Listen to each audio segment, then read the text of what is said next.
Voilà. Bonsoir.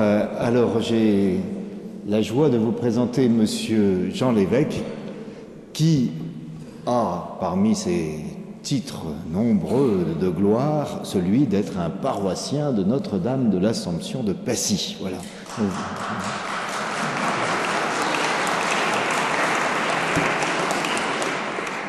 Alors donc, monsieur, merci d'être parmi nous et nous vous écoutons. Je diviserai mes petites paroles en 3 chapitres. Un court chapitre, parce que probablement vous vous souvenez plus bien de ce qu'étaient les camps de concentration. Et il faut dire certaines choses pour que vous compreniez l'ambiance dans laquelle les choses se sont passées. Après ça, j'entrerai dans le vif du sujet et je vous amènerai au camp de concentration de Buchenwald. Après quoi, vous aurez une dernière partie un peu plus courte que je pourrais intituler camp de concentration et prière. Bon, alors, camp de concentration couvre 2 choses différentes et les gens emploient souvent, sans savoir les mots. Vous avez d'abord les camps d'extermination. Les camps d'extermination ont été imaginés par les Allemands pour exterminer les Juifs. Ce n'était pas les faire travailler, c'était les exterminer. Ils arrivaient et à la fin, au début, ils étaient tués avec des revolvers, puis des armes, puis des mitrailleuses, et puis un jour, Himmler a inventé de gazer les gens. Ceci venait du reste du fait d'un Allemand qui avait pensé pouvoir gazer les Juifs en les mettant dans un camion dans lequel passaient les gaz d'échappement, le camion étant étanche. C'était déjà du gazage. Et ensuite, le gazage s'est développé de manière considérable. Alors, les camps d'extermination, si vous voulez quelques chiffres, il y a eu 70 000 Juifs environ arrêtés en France. Il en est revenu 0,3%. Bon, j'arrête là-dessus. Maintenant, camps de concentration. Les camps de concentration étaient faits pour mettre les ennemis du Reich, ou à la rigueur aussi des gens condamnés pour droit commun, dans l'intention de les faire travailler considérablement pour les faire mourir. Et le travail était la revanche des Allemands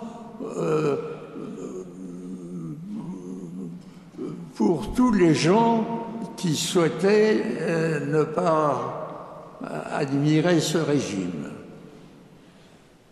Donc, nous, en camp de concentration, nous étions faits pour durer 1 an, hier plus. Vous avez du reste Geneviève de Gaulle qui, dans un de ses livres, décrit ça convenablement. Ouais.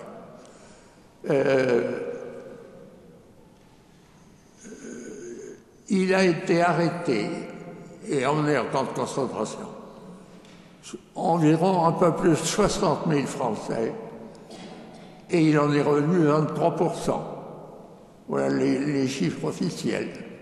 je fais partie de ces 23%. Bon, c'est tout ce que je vous dis. Alors maintenant, nous arrivons au camp de concentration. Je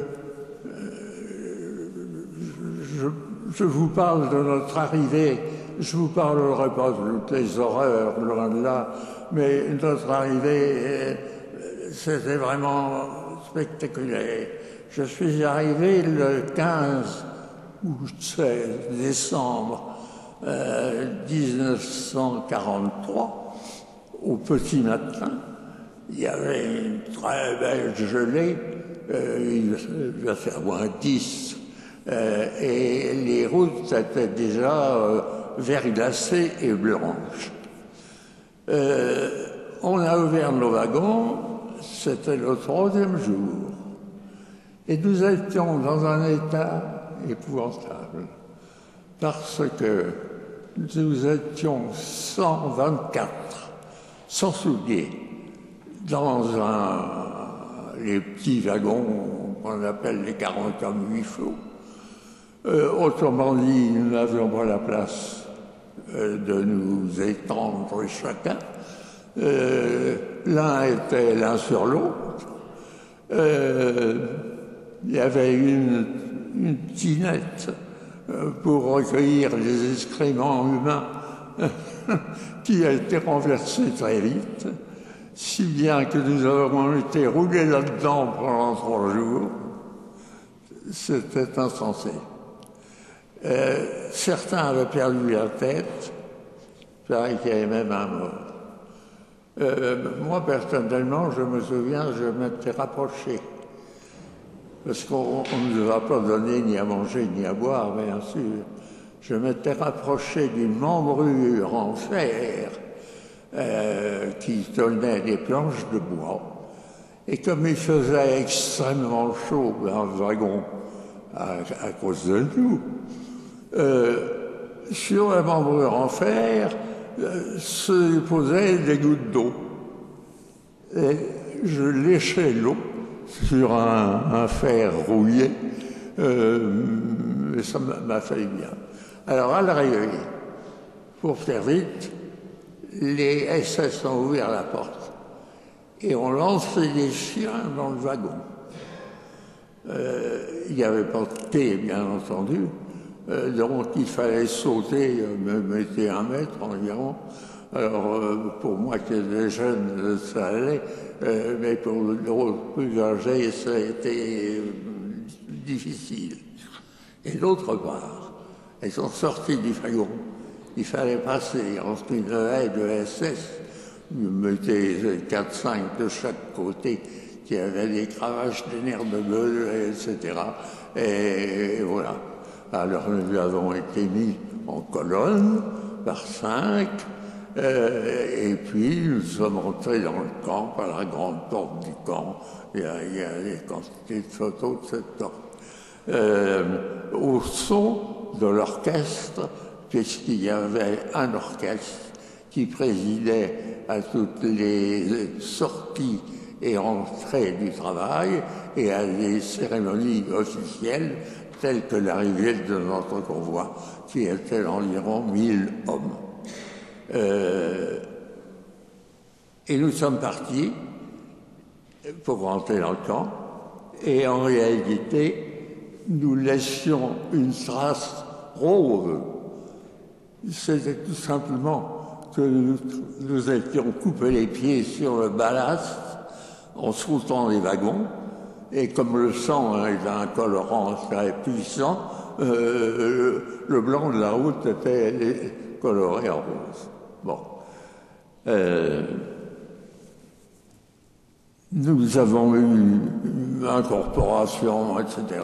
Et les Allemands avaient souci de ne pas avoir de maladie, et nous avons été dirigés dans un camp de quarantaine. Bon, nous sommes restés là un bon mois dans un camp de quarantaine, et dès notre arrivée, nous avons été employés à tous les travaux possibles concernant notamment l'utilisation des pelles et des pioches.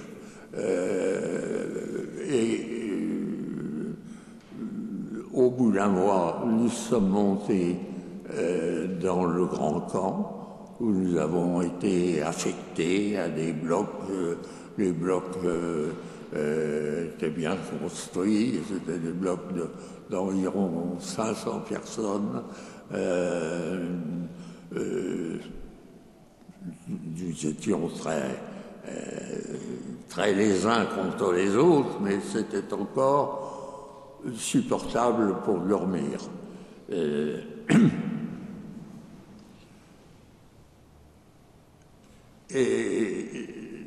dès le camp, nous avons été mis au travail, là encore, à tous les travaux de terrassement, creuser les tranchées, aller chercher des pierres, il y avait une carrière énorme, et il fallait monter des temps de marche, et c'était extrêmement périlleux, mais j'ai pas le temps de vous en parler plus.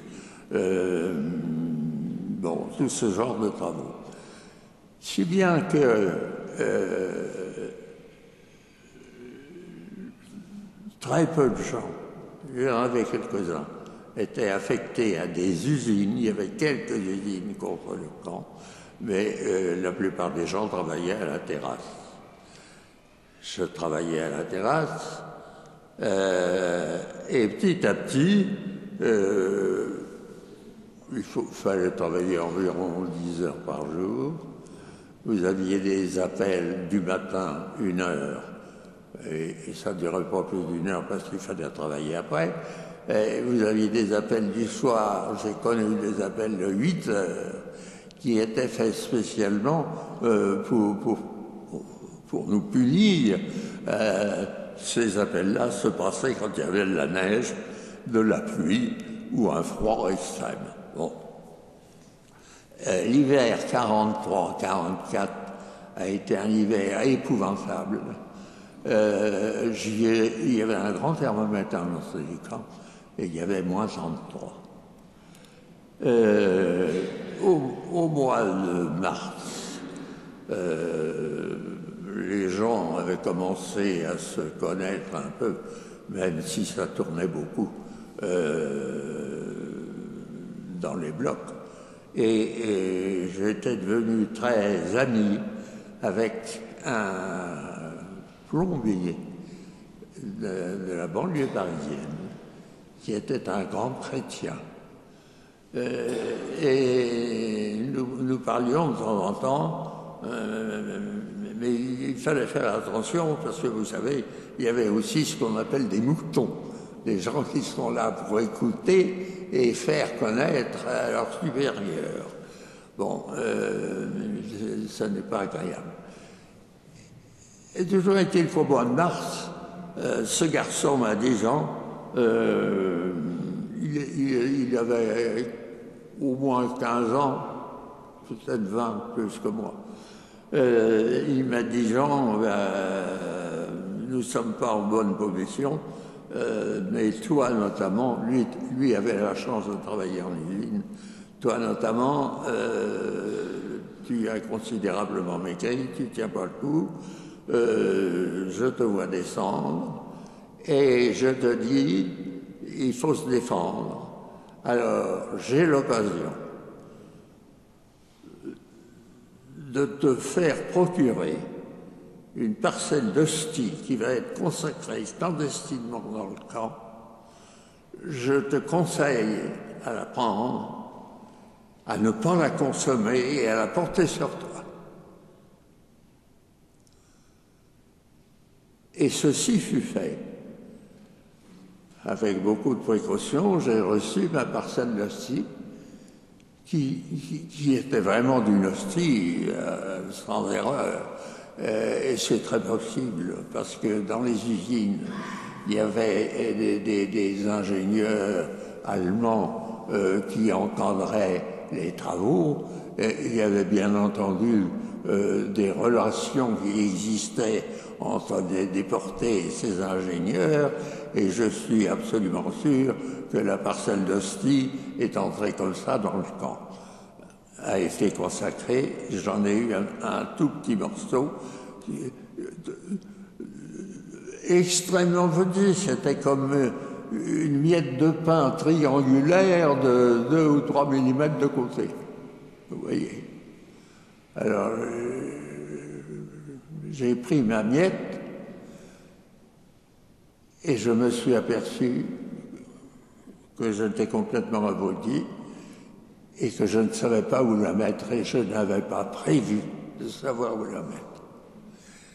Et là, j'étais obligé de traverser l'immense cour de la place Lapelle du camp. Il y avait déjà 35 000 hommes à Buchenwald. Et voilà que je tombe sur une enveloppe de correspondance, une demi-enveloppe, chose qui n'existait pas à Buchenwald puisqu'il n'y avait pas de correspondance. Et je me suis dit, voilà ce qu'il me faut. Alors j'ai pris cette demi-enveloppe, j'ai déchiré le triangle d'un côté, mais je lui ai donné, mettez 1 centimètre de côté. J'ai entré mon petit parcelle d'hostie et j'ai élargi l'ourlet de ma veste à gauche, parce que nous avions des vestes qui n'avaient pas de poche pour faciliter les fouilles. Et voilà, j'avais une hostie sur moi. C'était tout début avril 44. Bon, effectivement, j'étais dans un très mauvais état sanitaire. J'avais des plaies dues aux morsures de chiens, etc. Bon. Et à l'appel du matin, au début avril, mon numéro est appelé pour aller à des grands poteaux blancs qui avaient des numéros et nous savions la signification, non pas de tous, mais d'une partie des numéros. Et voilà que je suis appelé au poteau du bloc des cobayes, c'est-à-dire les gens, les déportés qui étaient pris pour subir des expériences médicales qui les faisaient beaucoup souffrir, qui bien entendu les menaient à la mort en quelques jours ou en quelques semaines, et les fours crématoires étaient tout près de l'ensemble du bloc des cobayes. Le bloc des cobayes était un bloc construit en dur, avec une enceinte particulière, c'était quelque chose de très important. Bon, alors, je suis appelé, ainsi que 7 ou 9 personnes, nous n'étions pas nombreux. Je dois vous dire que mes jambes ne me portaient plus. Mais enfin, je vais au poteau, l'appel se termine, 2 SS viennent nous prendre et nous amener au bloc des cobayes. Bon, il y avait une grande porte pour les camions, une petite porte pour les piétons. Il sonne à la petite porte, un SS vient ouvrir, et il dit, nos SS disent, ben voilà les types que vous avez appelés. Le SS a paru étonné, il est rentré dans des bâtiments, il est revenu et il a dit que ces types rentrent dans leur bloc. Bon, nous sommes rentrés dans le bloc en nous disant, mais bien entendu, ils vont nous rappeler demain matin ou ce soir. Ou... Bon, on n'appelle pas quelqu'un au bloc des cobayes par hasard. Ils nous ont jamais rappelés. Premier épisode. Deuxième épisode, 8 jours après environ, 10 jours, peu importe, mon numéro est appelé à nouveau mais pour un autre poteau dont je ne connaissais pas la signification. Nous étions beaucoup plus nombreux, 70 ou 80. Et à ce moment-là, on nous dit vous allez être employé à l'usine. Et être employé à l'usine, c'était avoir la vie sauve tant qu'on y serait. Parce qu'à l'usine, il n'y avait pas de pluie, il n'y avait pas de neige, il n'y avait pas de chien, on ne vous tapait pas dessus. C'était l'assurance de vivre en tort. Bon. Alors je pars à l'usine, on m'a affecté, on m'a donné à faire des choses que j'ai appris très vite à faire. Il s'agissait de mesurer la perméabilité, l'homogénéité magnétique de noyaux de bobines constitués, moulés dans une autre partie de l'atelier, constitués de différentes poudres. Bon, alors on mesurait ça avec beaucoup de soin, je dois dire, sachant très bien qu'on était contrôlé à nouveau après. Bon, et j'ai travaillé là, mais c'était de la mi-avril au 24 août 44. Attendez, je regarde mes papiers pour voir si je n'en... oui, ça va, 24 août 44. 24 août 44, pour vous, c'était la libération de Paris. Et pour nous, c'était le bombardement des usines. Il y a eu un bombardement qui a commencé à midi un quart et qui a défoncé l'immense pendule, donc je connais très bien l'heure. Et il y a eu des vagues d'avions ininterrompues qui étaient en plein soleil et qui lâchaient leurs bombes. Alors, à vrai dire, c'est très joli à voir. Les bombes basculent et puis prennent finalement le début de leur trajectoire. Et sur le plan moral, pour nous, voir bombarder les usines, c'était faire le plein d'énergie. Les usines ont été entièrement détruites. Complètement, elles n'ont jamais été reconstruites. De ce fait, nous, ouvriers d'usine, nous ne servions plus à rien. Alors, 3 semaines après, j'ai été envoyé avec un petit convoi, nous devions être 200, en partance pour un autre camp, on ne savait pas lequel. L'appel s'est passé le matin, nous avons perdu beaucoup de temps le matin, enfin, nous étions dans les wagons qui sont partis en début d'après-midi, mais qui s'arrêtaient tout le temps. Nous avons encore roulé la nuit, mais ils s'arrêtaient tout le temps, et au petit matin, on nous débarque. Nous faisons un bout de route à pied, et nous arrivons au camp.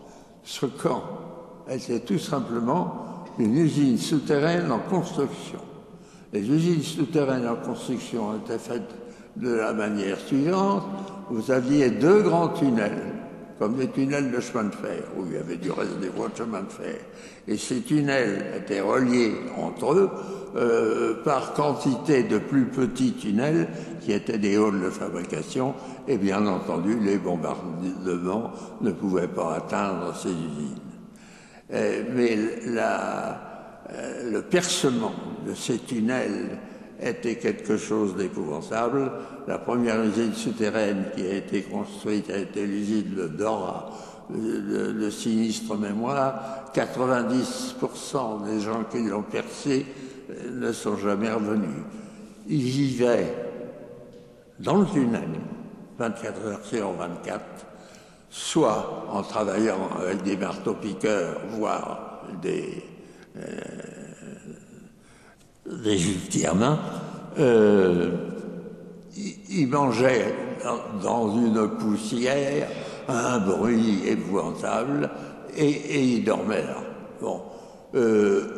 En gros, les gens qui perçaient les usines duraient un mois. Et il y en a un dont vous connaissez le nom, qui vous l'explique bien dans un des livres qu'il a écrit avec un de ses neveux, c'est Élie de Saint-Marc. Élie de Saint-Marc était dans ce camp qui s'appelait Malaquette Langenstein. Élie de Saint-Marc était dans ce camp, il s'était mis bien avec un ouvrier, un mineur estonien, qui lui faisait la moitié de son boulot. Et malgré tout, quand en mars 1945, le camp a été évacué, les SS l'ont laissé pour mort. Les Américains l'ont trouvé 2 jours après, ils ne savaient plus son nom. Alors il raconte son histoire. Alors nous, voyant ce camp, qui en tant que camp, etc., baraque, n'était pas terminé, nous avons compris tout de suite ce qui allait nous arriver. Nous avons attendu toute la matinée.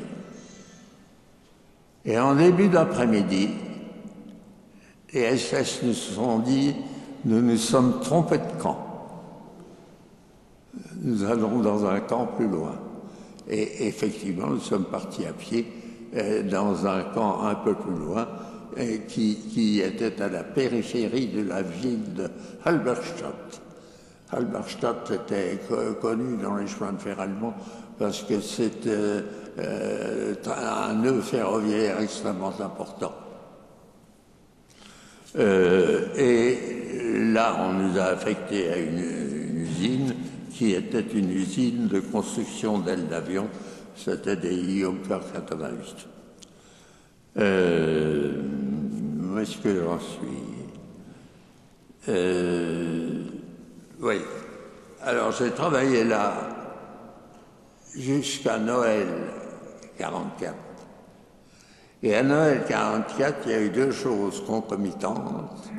L'usine a été bombardée une nouvelle fois, mais cette fois-ci définitivement.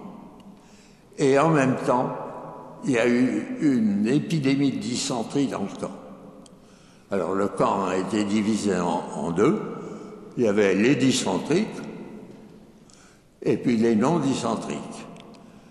Je me suis trouvé chez les dysentriques et un de mes camarades non-dysentriques m'a dit « Jean, essaye de manger le moins possible, je vais essayer de m'arranger pour te trouver du charbon de bois. » Et je croquais du charbon de bois que vous mettiez dans les gazogènes pendant la guerre, c'est très très désagréable à mâcher, mais malgré tout, ce charbon de bois, qui est encore en vente dans certaines pharmacies, mais de manière granulée, etc.,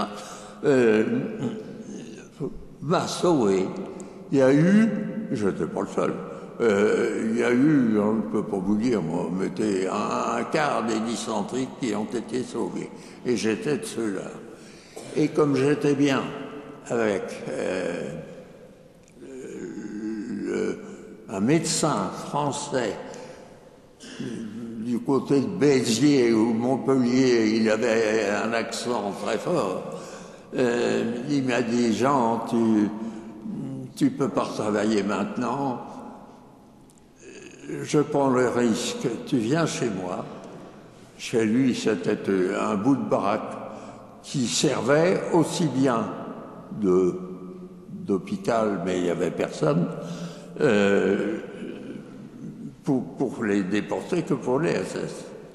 Et il avait des chalets qui avaient 4 étages. Et le 4e étage, personne ne pouvait voir qui était au 4e étage. Alors il m'a caché au 4e étage pendant une semaine. Il m'a nourri, etc. Et puis il m'a dit, bon, maintenant, tu repars avec les autres. Bon, alors je suis reparti avec les autres, et le travail des autres était essentiellement d'aller boucher les trous de bombes, parce que cette gare de triage était bombardée pratiquement tous les jours. Non seulement bombardés, mais aussi mitraillés, ce qui est horriblement désagréable. Vous avez les avions de chasse qui arrivent les uns après les autres et qui vous lancent des giclées de balles, et c'est difficile de s'en protéger. Il faut se mettre contre les rails, si possible, un aiguillage. Enfin, j'ai été préservé, une fois de plus. Et là-dessus, je ne peux pas vous dire la date exacte, tout à fait fin mars, à mon avis, les SS nous ont dit « nous partons, vous ne pouvez pas rester là, les Américains arrivent, vous ne pouvez pas tomber dans leurs mains ». Nous sommes partis par colonne de 500, par 5. Les SS qui nous gardaient, un SS à droite tous les deux rangs, avec des chiens. Il n'y avait vraiment rien à faire pour essayer de s'évader. Nous n'étions pas seuls sur les routes, bien entendu, car la moitié de l'Allemagne allait vers l'est, l'autre moitié de l'Allemagne allait vers l'ouest, aussi bien des militaires que des civils. C'était la foire la plus complète. Ceci n'empêchait pas nos colonnes de s'étirer, et comme il était interdit de se séparer de la colonne, les SS tuaient ceux qui ne pouvaient pas suivre. Et au bout de 8 jours, nous étions 4 à nous connaître suffisamment, et nous nous sommes dit, ça peut être nous, demain, qui allons avoir une insuffisance à marcher. Il faut essayer de partir. Bon, mais c'était pas possible. Au bout de, oui, mettez environ 8 jours, nous sommes enfermés dans une petite église, après une marche, une petite église d'un tout petit village. Il y avait peut-être 1, 2 portes, mais pas plus. Bon, et les SS nous disent, vous voyez, c'est impossible de marcher dans ces conditions. Nous allons rester dans l'église cette nuit. Nous allons rester dans l'église le jour suivant. Et nous marcherons la nuit prochaine. Alors pour nous, ça a été quelque chose de passionnant en disant là, nous aurons possibilité probablement de nous évader. Et nous avons phosphoré et tenté plus, à 4, pour savoir comment nous allions faire. Alors nous avons décidé de nous mettre à droite de chacun des 4 premiers rangs et de partir quand nous serions dans des arbres. Parce qu'on sait très bien la nuit quand on marche en forêt ou quand on marche en terrain découvert. Bon. Et il était entendu que le 4e prenait le 3e et puis qu'on essayait de glisser entre les SS. Ce qui fut fait. Mais les SS ont quand même fini par s'apercevoir que des types venaient de passer devant eux et se sont mis à tirer. Et juste avant qu'ils tirent, le terrain nous a manqué et nous déboulinions en se disant on va se taper contre un arbre. Heureusement ça ne s'est pas passé. Et nous déboulinions.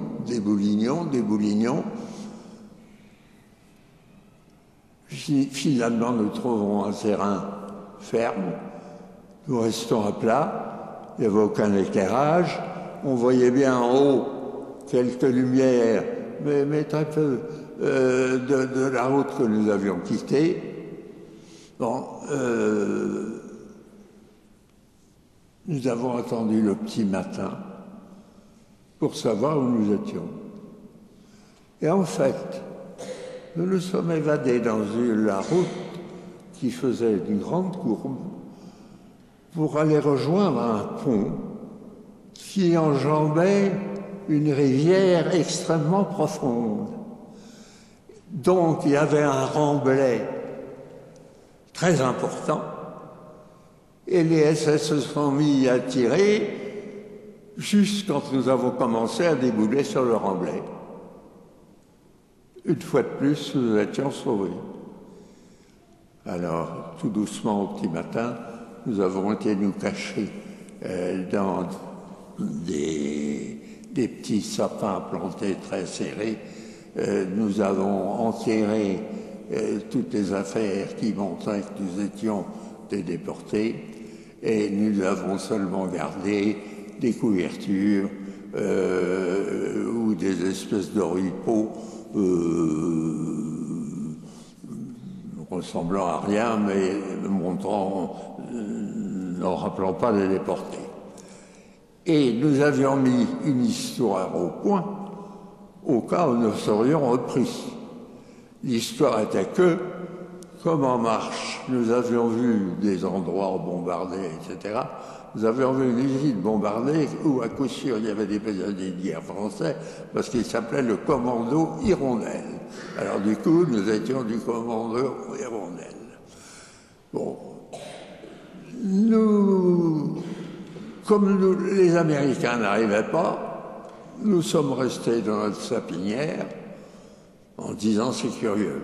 Bon. Et puis, le lendemain, on a dit, nous allons mourir dans nos sapins, il faut partir. Nous sommes partis dans les bois. Et puis, à un moment, il n'y a plus de bois, terrain découvert, nous partons, nous essayons de marcher vers l'ouest. Et voilà que nous traversons une route, et sur cette route arrive un convoi allemand. Il n'était pas méchant, ce n'était pas les SS. Ils nous cherchent sur leur camion, ils nous déposent dans une petite prison d'un gros village à 10 ou 15 kilomètres de là. Nous avons hérité d'une tranche de pain en fin d'après-midi. Nous avons passé la nuit et le lendemain matin, les gens dans le couloir disaient « Nous allons ouvrir les portes et les prisonniers de guerre vont sortir ». Alors, comme il était entendu que nous étions des prisonniers de guerre, nous sommes sortis avec des prisonniers de guerre, même si on ne leur ressemblait pas du tout. Ils nous ont acceptés. Nous sommes très vite sortis de la petite ville. On ne pouvait plus marcher. Enfin, fallait. Et puis nous retombons sur un bois, entouré de sentinelles allemandes, où il y avait des Américains, des Anglais, des Français. Bon. Nous étions, quoi, 70, 80. Bon, alors ça faisait une petite colonne. Nous arrivons à une espèce d'endroit plus clair, il y avait moins d'arbres, et il y avait là des officiers allemands qui interrogeaient les gens pour savoir s'ils étaient réellement des déportés, des prisonniers de guerre. Bon, nous étions mis au milieu de la colonne pour voir. Notre tour arrive. Parmi les quatre, il y avait un d'entre nous qui était alsacien et qui parlait un allemand parfait. L'officier, qui était déjà un homme âgé, qui avait certainement fait la fin de la guerre de 14, il avait déjà des cheveux un peu blancs. Il ressemblait à mon père, un petit peu corpulent, moyen de taille, et puis des yeux noirs, brillants. Alors nous racontons notre histoire, nous sommes du commando Hirondelle, on n'a pas pu rentrer chez nous, nous voilà comme ça. Bon. Alors ils nous écoutent, entourés d'autres officiers. Silence, et puis il dit racontez-le-moi à nouveau. Bon, notre ami raconte la même chose. Re-silence. Il avait à la main une petite baguette comme un chef d'orchestre. Et il nous regardait dans les yeux, le premier, le deuxième, le troisième, le quatrième. 3 fois environ. Puis il a pris sa baguette et il a dit « Entrez ». Entrez dans ce qui servait de camp C'était en réalité le Stalag 4B qui venait à pied de Prusse orientale. Alors les hommes de confiance français qui étaient là ont dit « Allez les gars, on sait qui vous savez, qui vous êtes ». Ils nous ont tout de suite mis dans une tente et rasés complètement parce qu'on avait les cheveux rasés mais d'une manière très particulière. L'officier allemand ne nous avait pas fait ôter ce qui nous servait de chapeau, qui n'avait rien à ressembler à un chapeau. Une fois de plus, nous avons été protégés, mon hostie était toujours là. Nous sommes restés 3 jours avec eux, environ. Et puis les officiers allemands leur ont dit, écoutez, pour nous c'est terminé. Nous vous laissons partir si vous promettez que vous tenez bien vos hommes et qu'il n'y aura pas de déprédation. Bien entendu, tout le monde avait envie de rentrer chez soi, il n'y a pas eu de déprédation. Nous nous ont chargés sur des petits chariots 4 roues, et puis nous sommes arrivés dans la journée à un pont de bateau qui est fait par les Américains. Les Américains étaient derrière. C'était la rivière La Moule, qui est un affluent de l'Elbe. Donc nous avons traversé le pont de bateau. Nous nous sommes fait reconnaître. Les officiers américains nous ont fait charger dans un camion et transporter dans un hôpital de campagne américain situé sur un aérodrome au-dessus de Leipzig. Nous sommes restés là 3 semaines au moins, les Américains très gentils. Et puis un jour passe un Français, qui était un prêtre, en prisonnier de guerre, et qui dit, si vous avez besoin de moi, alors je lui dis, oui, j'ai besoin de vous. Voilà, j'ai sur moi une parcelle d'hostie consacrée clandestinement dans le camp de Buchenwald. Ça fait 1 an que je la porte. Apparemment, elle a sauvé moi et aussi des camarades. Qu'est-ce que j'en fais? Alors, c'était un homme de la Mayenne. J'ai perdu son adresse.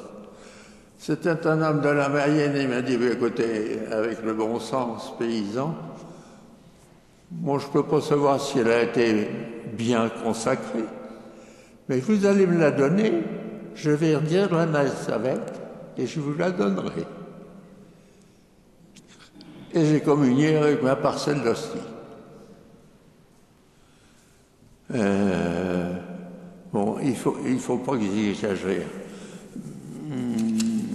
Bon, je suis rentré, je vais plus vite, je suis rentré en France, etc. En France, j'étais pas liant, je ne racontais rien du tout. Mes parents et mes frères et sœurs étaient tout à fait gentils avec moi. Puis j'ai commencé à sortir un peu, voir un peu de monde. Et un beau jour, je rencontre une jeune fille qui m'a frappé d'une manière étonnante. Elle avait une robe rouge avec des oiseaux blancs. Et plus tard, alors, je l'ai retrouvée 6 mois après. J'ai su son nom. Elle est devenue ma fiancée et ma femme. Ça fait 79 ans.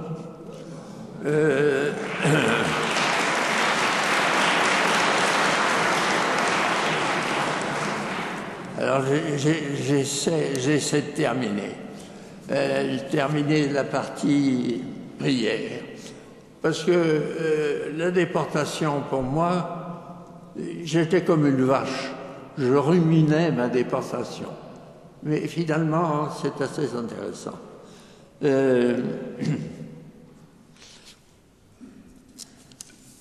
Bon, il faut que j'aille vite. J'avais un beau-père charmant, ancien pilote de la guerre de 14, qui avait une propriété en Anjou, qui passait de père en fils depuis 1753. Et lui n'avait que des filles, il avait 6 filles. Il a tenu à faire ses partages avant de mourir, à 94 ans. Et ce qui nous a surpris, c'est que la fille aînée n'en a pas voulu. La fille seconde était veuve déjà. La troisième était ma femme, disait un oui timide, pendant que je disais non, et les autres avaient déjà des propriétés. Bon, alors j'avais rejoint depuis un bout de temps le groupe de prière de Saint-François-Xavier, dépendant d'Emmanuel, il n'existe plus. C'était un groupe formidable, avec des gens vraiment étonnants. Alors je leur ai dit, écoutez, priez le Saint-Esprit pour savoir ce qu'il faut que je fasse dans cette affaire-là. Et le Saint-Esprit s'est manifesté très vite et tout doucement, sans brutalité. C'est quand même un petit nuage au début. Ben oui, il faut dire oui, reconstruire la chapelle pour remercier le Seigneur d'être en train de déportation. Et puis ça s'était affirmé. Un jour, c'était ça. J'ai dit à ma femme, voilà, bon, elle a accepté. Nous sommes devenus les successeurs de mon beau-père. Cette chapelle a été reconstruite pendant 5 années. Et au premier rendez-vous de chantier de la chapelle, je connaissais déjà tous les artisans qui ont travaillé, etc., les tailleurs de pierre, les menuisiers, les charpentiers, etc. Le 18 avril, il y avait le premier rendez-vous de chantier. J'étais en train de dîner à Paris le 17, et je me dis, c'est pas gênant, après le dîner, je prendrai ma voiture et je serai là. Bon, je suis bien parti à minuit et demi, mais je suis jamais arrivé. J'ai fini par arriver à l'hôpital du Mans, parce que ma voiture est entrée, l'autoroute s'arrêtait avant le Mans à l'époque, et après on prenait cette magnifique Nationale 23 qui va jusqu'à Nantes, et sur la Nationale 23, avant un village qui s'appelle Séranfouille-Tour, il y avait 15 bœufs de concours. Je dis ça parce que leur propriétaire est venu me voir à l'hôpital, 15 bœufs de concours. J'en ai tué 2. Ma voiture ressemblait à une fusée et moi j'avais perdu connaissance. À un moment, j'ai entendu les pompiers et les gendarmes qui discutaient pour savoir où on allait découper la voiture pour sortir le corps. Le corps a bredouillé, je ne sais pas quoi, et ils se sont rendus compte qu'ils étaient vivants. Avec une très grande gentillesse, ils m'ont sorti. J'ai passé 3 semaines là. Ma femme venait me voir tous les jours. Vous savez que ce genre d'accident qui s'appelle, je l'ai noté, enfin fait disparaître la mémoire plus ou moins vite. Bon, ma mémoire avait disparu. Et je ne me souvenais plus de la prière que j'avais lue le matin, mais je me souvenais de ce que j'avais dit, pensé, en disant, Seigneur, vous m'envoyez des trucs, j'avais demandé une prière qui m'intéresse, en ouvrant ma Bible au hasard, et effectivement, le Seigneur m'avait envoyé l'Ecclésiastique, chapitre 51, versets 7 à 11, qui dit en substance, c'est très long, Seigneur, je me suis trouvé dans la panade, je me suis tourné vers les hommes, personne ne m'a écouté, je me suis tourné vers Dieu et je lui ai demandé d'être délivré de la mort, il m'a exaucé, sans cesse je te louerai. Bon, autrement dit, moi je me disais Dieu retarde, mais il m'avait prévenu la veille de ce qui allait se passer d'une manière ou d'une autre. Ma femme a réussi à avoir un rendez-vous avec les sommités des yeux à Paris 3 semaines après mon retour. Ils m'ont dit, vous allez venir nous voir tous les 8 jours pendant un mois. Si ça n'a rien fait, bon, restez comme ça. Ça n'a rien fait. Et là-dessus, je suis à nouveau convié à une retraite à Paris-Monial fin juillet. Je vais à ma retraite. Le 3e jour, à la dernière prière du soir après le dîner, une personne a dit: il y a dans l'assistance un homme d'un certain âge qui a des séquelles d'un traumatisme crânien, il commence à en guérir, la guérison va se développer dans la prière de louange. Je n'ai pas dormi de la nuit. J'avais été voir cette personne qui m'a dit: monsieur, nous disons ça, c'est très difficile, savoir si c'est vous ou un autre, n'est pas possible. Bon, j'ai pas dormi de la nuit. À midi, j'avais récupéré à 50%. Ça fait 32 ans que ça dure.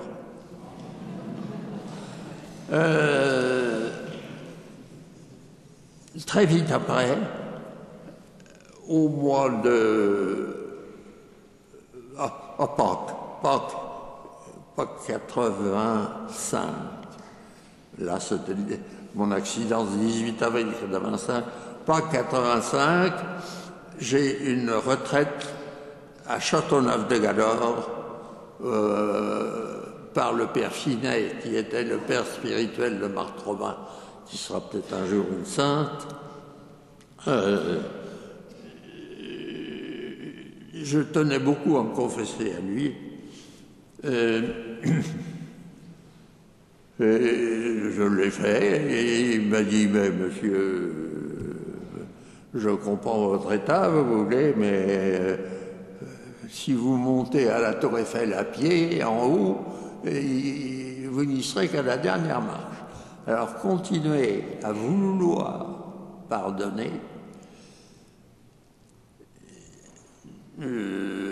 et puis un jour le Seigneur vous écoutera. Alors il nous avait fait visiter la chambre de Marthe Robin, et il nous a dit, en partant: demandez ce que vous voulez à Marthe Robin, à la condition que vos demandes soient écrites, je les mets sur son lit pendant 15 jours et après je les brûle. Et j'ai demandé que ma fille aînée est un garçon parce qu'elle avait déjà eu 5 filles. J'ai demandé de pardonner la déportation et tout ce qui l'entoure, et j'ai demandé d'être délivré de mes médicaments. Parce qu'en réalité, j'étais soigné dans un centre de déportés qui était tout près d'ici, rue des Bauges, mais qui n'existe plus.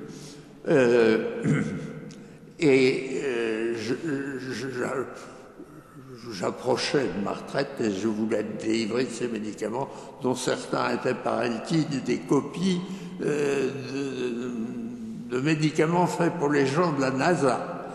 Ce qui ne m'empêchait pas du tout d'avoir une vie professionnelle très active. Je voyageais dans tous les coins du monde, 4 continents, le 5e non. Alors je demande, je rentre à Bordeaux, où était ma femme qui gardait les petits-enfants. J'étais avec la fille dont je viens de vous parler. Je prépare mes médicaments. Que s'est-il passé? Je ne peux pas vous le dire. Le lendemain matin, j'ai retrouvé mon verre d'eau et mes médicaments. Et j'ai dormi comme si je les avais pris. Et d'autre part, dans l'après-midi, des gens parlaient de la déportation et je ne sais pourquoi, je me suis immiscé dans la conversation parce qu'il disait quelques bêtises. Alors, ma fille a eu un garçon, j'ai été guéri et les pardons ont été donnés.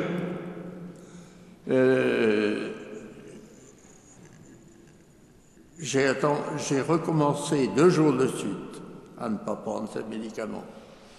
Et puis je suis rentré chez moi, j'ai été voir le médecin-chef, je lui ai dit: ben, voilà ce qui se passe. Ah, il m'a dit: c'est pas possible. Hein. C'est pas possible, vous étiez un drogué médical, mais vous étiez un drogué. C'est pas possible d'abandonner ces médicaments du jour au lendemain. Voilà, c'est tout. Bon.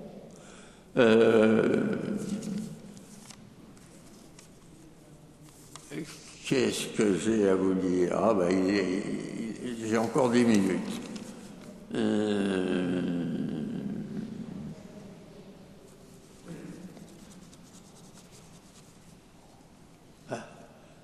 Alors, les travaux de la chapelle se sont terminés en 90, mais tous les vitraux n'ont été posés qu'en 93. Et il se trouve que, suite à mon pardon, c'est pas mon pardon, c'est le pardon du Seigneur, c'est pas moi qui ai pardonné, c'est lui, mais il servait en moi-même. Je peux parler de ma déportation, tout à fait sans trouble. Et je me suis dit, pourquoi pas raconter mon histoire dans ma chapelle? Et je me suis mis à raconter mon histoire dans la chapelle. Alors, comme la chapelle est protégée par les monuments historiques, il y a pas mal de gens qui viennent, etc. Et depuis 1993, j'estime que j'ai dû raconter mon histoire moins pressée que ce soir, à 5000 personnes. J'ai raconté une fois à la cathédrale d'Angers, une autre fois dans une église Saumur, différentes églises de la campagne, enfin voilà. Bon. Et en réalité, tout ceci vient du père de Maintière, parce que rappelez-vous, il y a un an, il nous a donné des papiers à envoyer à monsieur un tel ou un tel pour dire pourquoi on était chrétien et pourquoi on allait à la messe. Alors, au lieu de donner mon papier, je lui ai envoyé un petit topo qui raconte très succinctement mon histoire. C'est très résumé, mais c'est exact. Bon, et je lui ai envoyé ça, et là-dessus, il m'a dit, écoutez, il faudra un jour en parler à mes paroissiens. Ce que je fais. Alors, j'ai encore un peu de temps. Dans ma vie active, où je voyageais beaucoup, j'ai quand même eu 3 accidents d'avion. Vous voyez que je suis toujours là. Et à la longue, je me disais, mais pourquoi vraiment le Seigneur m'a protégé comme ça? Et un jour, par une bêtise de ma part entière, je suis tombé dans les douves. C'était le jour le plus froid de l'hiver. Il faisait -11. Tout était gelé. Mon pare-brise était gelé. J'étais invité par quelqu'un à boire un pot, par le maire du pays qui m'avait succédé. Je me suis tombé de chemin. Et hop, je suis sauté sur le mur à 5 mètres d'où je devais passer. Ma voiture est tombée sur le toit, sur la glace, a cassé la glace, s'est enfoncée. Le lendemain, on a pris des photos, il y avait les 4 trous qui sortaient de l'eau. Et alors, je me souviens très bien. Pour mes accidents d'avion, j'ai eu peur, mais pas cette peur-là. Là, j'ai eu extrêmement peur, mais une parcelle très courte de temps, en disant, je vais y rester, je vais me noyer. Et puis je me suis ressaisi en disant, Esprit Saint, aidez-moi. Comme il l'a fait souvent, il était là. Il m'a aidé tout de suite. Je me suis mis en travers. J'avais une petite voiture, c'était une Twingo. J'ai mis mon crâne le long de ma vitre, mes pieds le long de la vitre de ma femme. J'ai fait l'effort le plus important que je pouvais faire. La vitre des pieds a cassé. J'ai réussi à sortir, mais j'en pouvais plus. Enfin, je suis sorti. Je suis sorti dans la glace. Il y avait 4 cm de glace, mais c'était pas assez pour que je puisse faire un rétablissement, parce que je recorsais la glace. Alors, j'ai suivi le mur, que je ne pouvais pas escalader. J'ai rencontré un autre mur que je ne pouvais pas escalader. J'ai mis un quart d'heure pour sortir. Et puis là, j'ai trouvé un talus où je suis sorti quand même. Vous voyez les protections du Seigneur. Et il y a 18 mois, comme un imbécile, j'ai raté la première marche d'escalier. J'ai descendu l'escalier sur la tête. J'avais une fracture du crâne, du rocher exactement. C'est pour ça que ma tête est un peu penchée. J'ai fait 34 jours d'hôpital, j'en suis sorti. Alors, remerciez le Seigneur.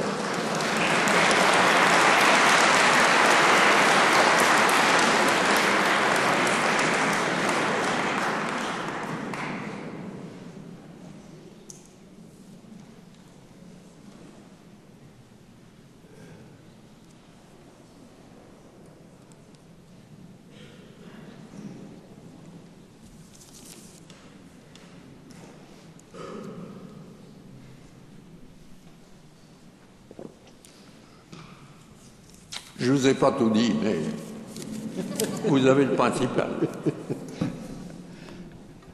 Voilà, je vous avais dit que c'était bluffant.